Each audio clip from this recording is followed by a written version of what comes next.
dari Bapak kita, Ki Hajar Dewantara namanya.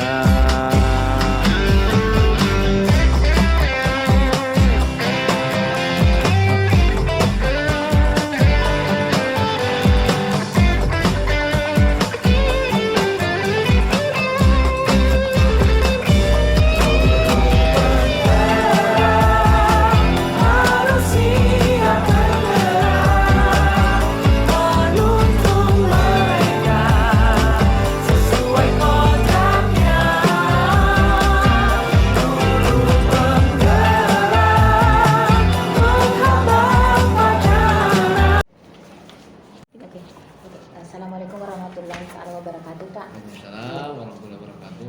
Tabel Pak, ini adalah tugas dari calon guru penggerak angkatan 10. Di sini kami akan mewawancarai beberapa kepala sekolah termasuk Bapak. Ada beberapa pertanyaan yang ingin saya ajukan, Pak. Iya. Ya, pertanyaan pertama. Selama ini bagaimana Bapak dapat mengidentifikasi kasus-kasus yang merupakan dilema etika, Pak? Atau merupakan sebuah bujukan moral? Catat ini, catat atau tidak? Langsung ya? Ya, bisa langsung, Pak. Oh, saya kira saya mau ya. Oke. Ulangi. Oh Bisa iya, Pak. diulangi? Iya, Pak. Sampai Pak, pertanyaan pertama, Ya. selama ini bagaimana Bapak mengidentifikasi kasus-kasus yang merupakan dilema etika atau bujukan moral, Pak? Bujukan moral. Ya. Ini kasusnya kepada guru atau kepada siswa? Kepada siswa, Pak. Kepada siswa. Ya. Oh iya. Kalau selama ini cara kami di sini di Sempatan untuk mendeteksi itu pertama melalui kegiatan ekstra. Ya. Jadi di dalam kegiatan ekstra itu disitulah kita bisa melihat bagaimana karakter, bagaimana sikap, bagaimana perilaku dan background seorang siswa. Iya, ya, Pak. Yang kedua melalui wali kelas. Namun sebelum wali kelas melalui guru dulu, masing-masing guru. Jadi sebelum guru melakukan pembelajaran mereka melakukan diagnosis dulu. Kemudian ke wali kelas. Wali kelas juga melakukan diagnosis juga dengan cara berbeda. Setelah dari wali kelas baru ke guru BK.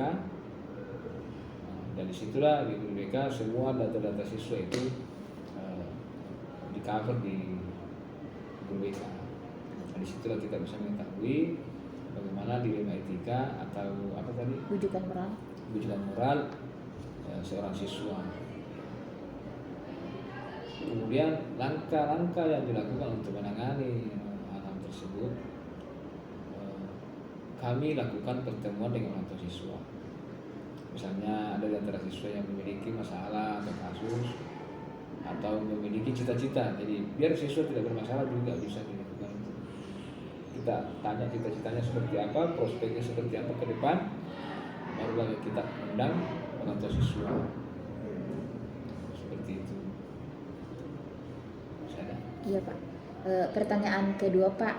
Selama ini bagaimana Bapak menjalankan pengambilan keputusan di sekolah, terutama kasus-kasus di mana ada kepentingan yang sama-sama benar atau sama-sama mengandung nilai kebajikan, Pak?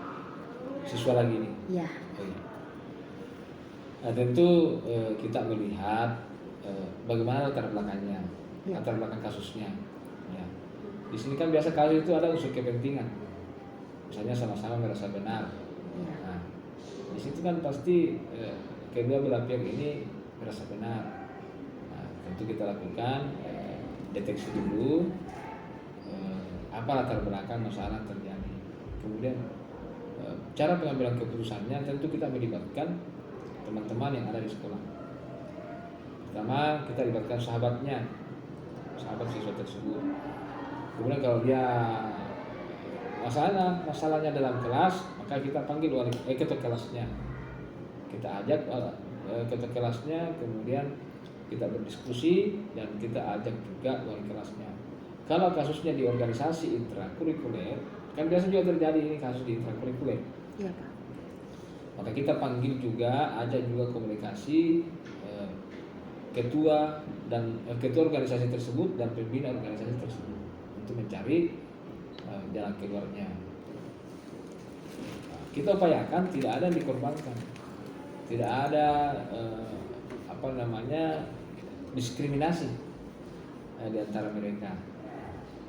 Nah, kemudian selanjutnya kita ajak juga, kita undang juga guru BK setelah pembina, guru BK, kemudian kalau perlu, kalau kasusnya ini tidak cepat selesai, maka kita juga undang orang tua siswa secara terpisah. Nah, setelah mendengarkan kedua belah pihak, barulah kita pertemukan secara baik-baik.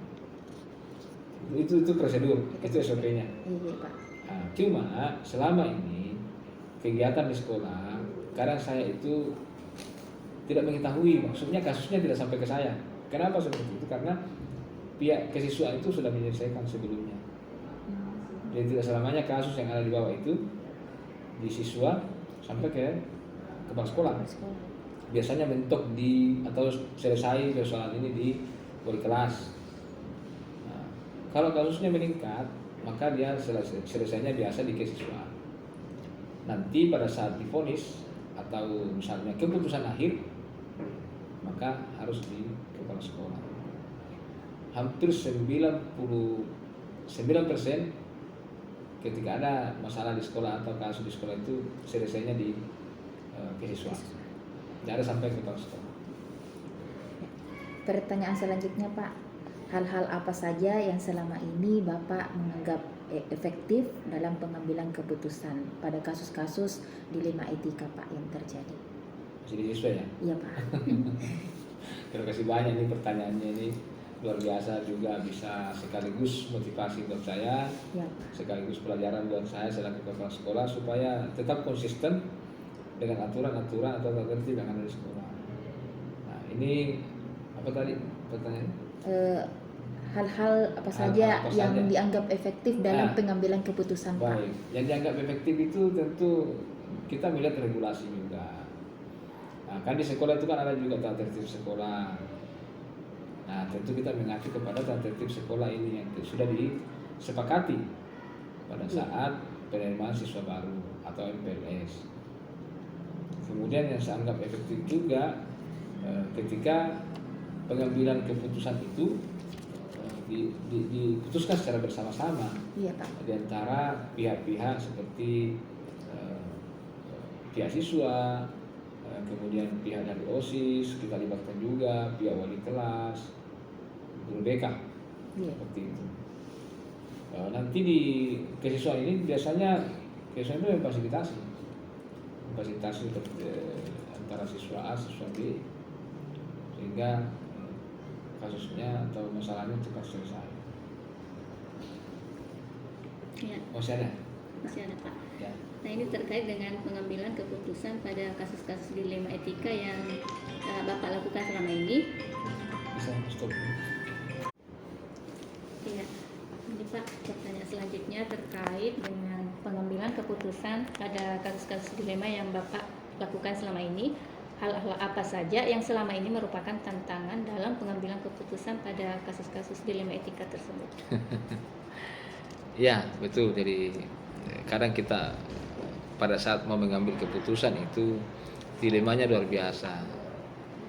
Misalnya, satu sisi anak tersebut baik dan pintar, rajin juga.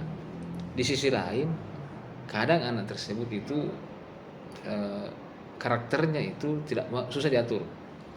Jadi ketika dia diatur atau diminta oleh guru berbuat sesuatu, dia tidak mau. Ada memang siswa seperti itu.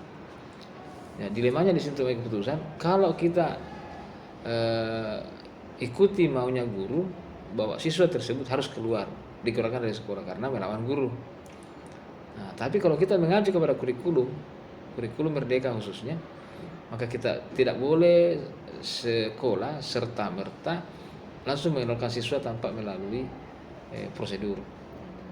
Nah, dilemanya di sini ketika kita lakukan penyelesaian atau analisis untuk menyelesaikan masalah, yang terjadi adalah dilema. Kalau kita keluarkan ini siswa apa dasarnya? Kemudian kalau kita keluarkan ini siswa, kasihan juga karena orangnya baik, pintar dan rajin. Nah, satu saja masalahnya, sempat melawan guru. Ini ada kasusnya siswa seperti ini. Sudah ada beberapa siswa seperti ini. Nah, di sini tantangannya guru, maka guru itu harus punya trik-trik tersendiri, punya langkah-langkah tersendiri, metode pembelajaran yang dilakukan atau model-model pembelajaran sehingga siswa tersebut itu tidak melawan guru, tanda kutip ya, tidak melawan guru. Nah, mungkin ada bahasa dari guru yang tidak diterima oleh siswa sehingga siswa ini melawan. Karena tidak semua guru dikasih begitu. Bisa saja hanya guru tersebut yang dikasih begitu. Nah, ini sudah pernah terjadi, sering terjadi pada anak tersebut. Nah, setelah saya pelajari memang ini anak punya karakter seperti itu. Iya. Kalau bukan aturan dia tidak mau. Iya. Saya lihat memang ada. Tapi ini anak kalau aturan apapun kita suruhkan dia mau. Saya sering kasih tugas, saya sering juga komunikasi. Alhamdulillah baik sama saya. Termasuk kasih kesiswaan, kita jurusannya bagus sekali juga hubungannya. Iya. Cuma ada 1-2 guru memang ya tidak cocok dengan dia. Iya, Pak. Nah, ada memang, terutama guru laki-laki, karena siswanya laki-laki. Karakternya itu memang keras, tapi dia keras dalam artian kalau bukan aturan yang dibawakan dia bisa melawan. Iya. Saya pernah coba 1 kali Iya. masalah upacara kemarin. Apel pagi. Saya suruh naik apel pagi, dia macam-macam alasannya. Tuh? Iya. Saya pikir, kalau saya tambah keras ini anak pasti melawan. Nah, jadi saya coba-coba mendekati dengan lemah lembut. Alhamdulillah, justru dia itu langsung bergerak. Dia langsung menuju ke lapangan ketika saya hadapi dengan lemah lembut. Nah, itu yang saya sampaikan kepada guru, bahwa tidak semua siswa itu bisa kita lakukan perlakuan yang sama. Ya, saya rasa seperti itu. Ya, Pak. Nah, pertanyaan selanjutnya, apakah Bapak memiliki sebuah tata kala atau jadwal tertentu dalam sebuah penyelesaian kasus dilema etika? Kemudian, apakah Bapak langsung menyelesaikan di tempat atau memiliki sebuah jadwal untuk menyelesaikannya? Kemudian, bentuk atau prosedur seperti apa yang Bapak jalankan? Ya, kalau saya terus terang, kalau kita ini kepala sekolah kan, kalau masalah siswa kan kita tidak tahu kapan terjadi, kenapa bisa terjadi, jadi tentu tidak dijadwal. Nah, yang bisa menjadwal seperti itu adalah wali kelas dan guru BK. Ada atau tidak ada masalah, maka wali kelas itu harus sebenarnya masuk di kelas, berkomunikasi, berdialog dengan baik dengan siswanya. Ada atau tidak ada masalah. Nah, kalau kita kepala sekolah ya, karena ada beberapa urusan-urusan yang lain, baik di luar maupun dalam sekolah, itu kadang kita menunggu saja informasi-informasi dari guru. Iya. Baik itu wali kelas, guru bina studi, ataupun guru BK dan kesiswaan. Nah, ketika harus memang kepala sekolah terlibat, maka saya terlibat. Kalau tidak ya saya biasa percayakan kepada wakil kepala sekolah bagian kesiswaan untuk menyelesaikan masalah. Bahkan biasa pun tidak selamanya kasus itu sampai ke kesiswaan. Biasanya tuntas di wali kelas. Jadi tergantung pemecahan masalah yang dilakukan oleh, atau strategi pemecahan masalah yang dilakukan oleh wali kelas.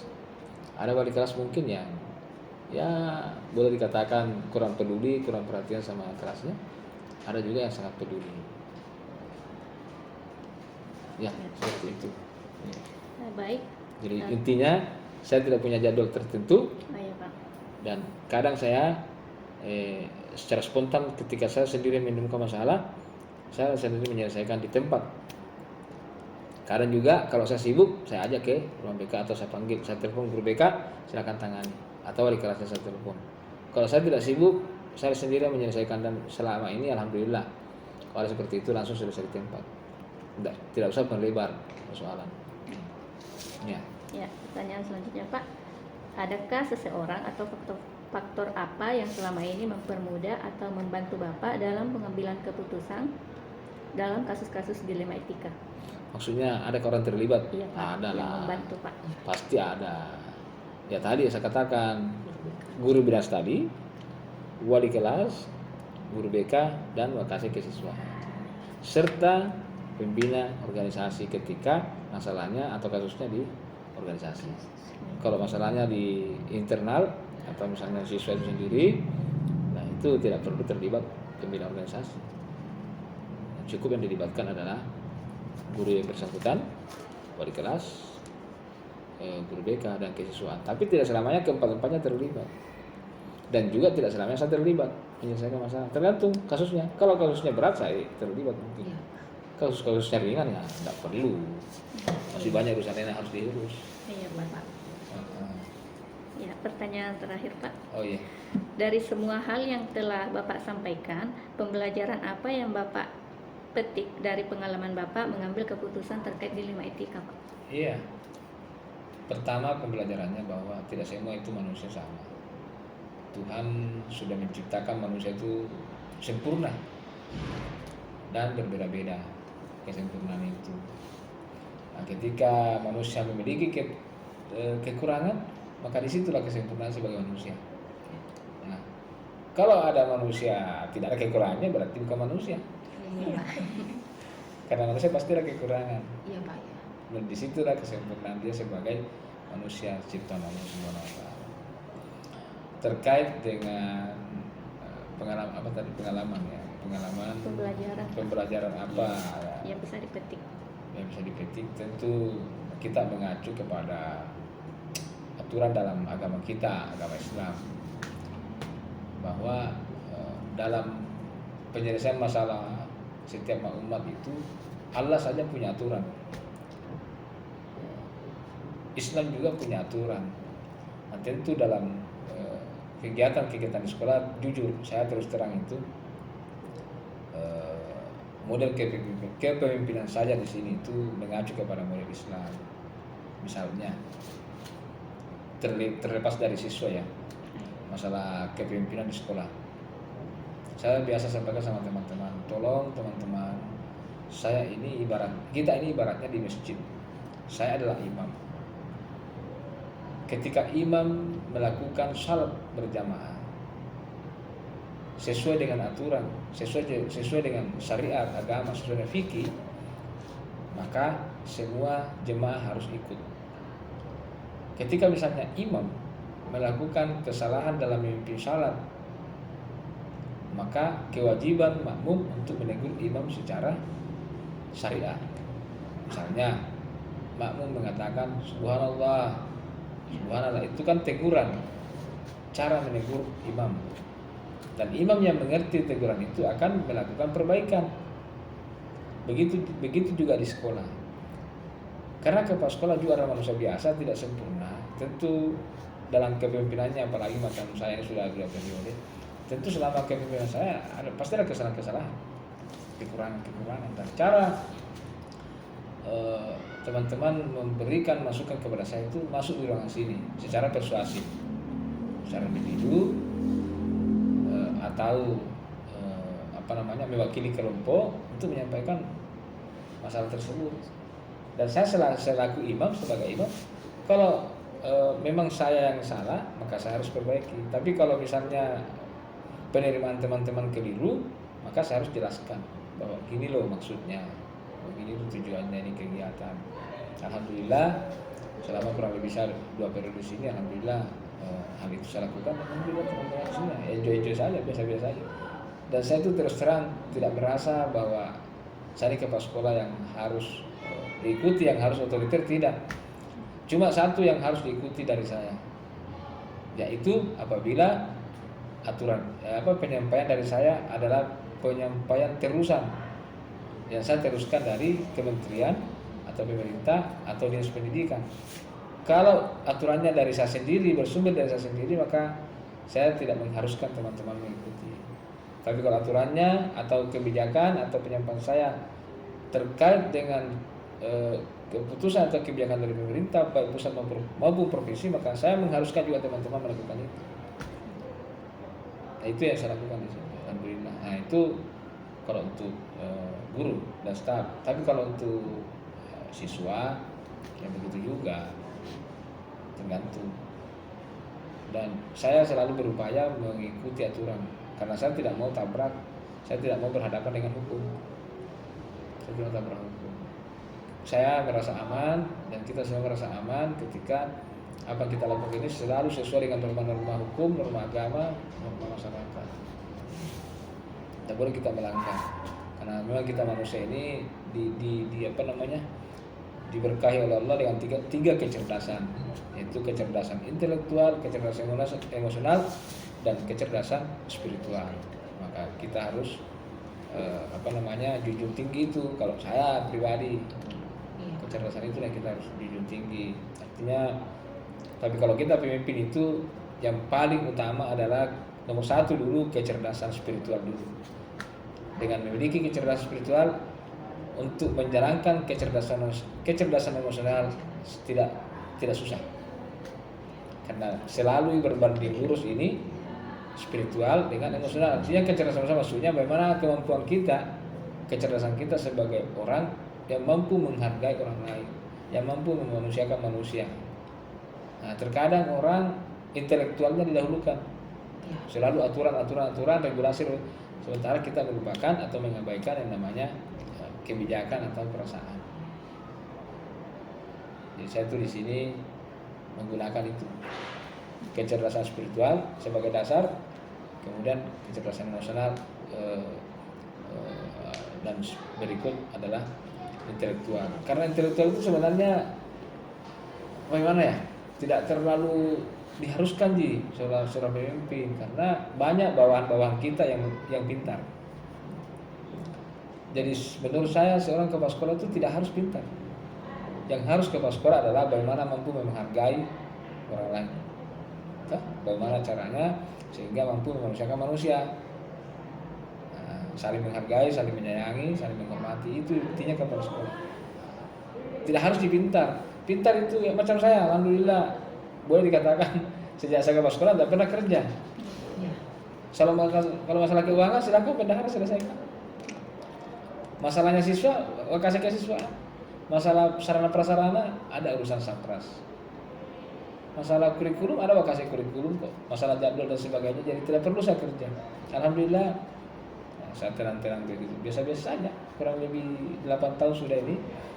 Alhamdulillah semua berjalan dengan baik sesuai dengan tupoksi masing-masing. Yang masalah bagi kepala sekolah, kalau sudah didelegasikan, sudah di-SK-kan panitia, selalu tahu dia mau pergi urus-urus. Itu apa? Kita sudah SK-kan, kita sudah percayakan, kita sudah delegasikan.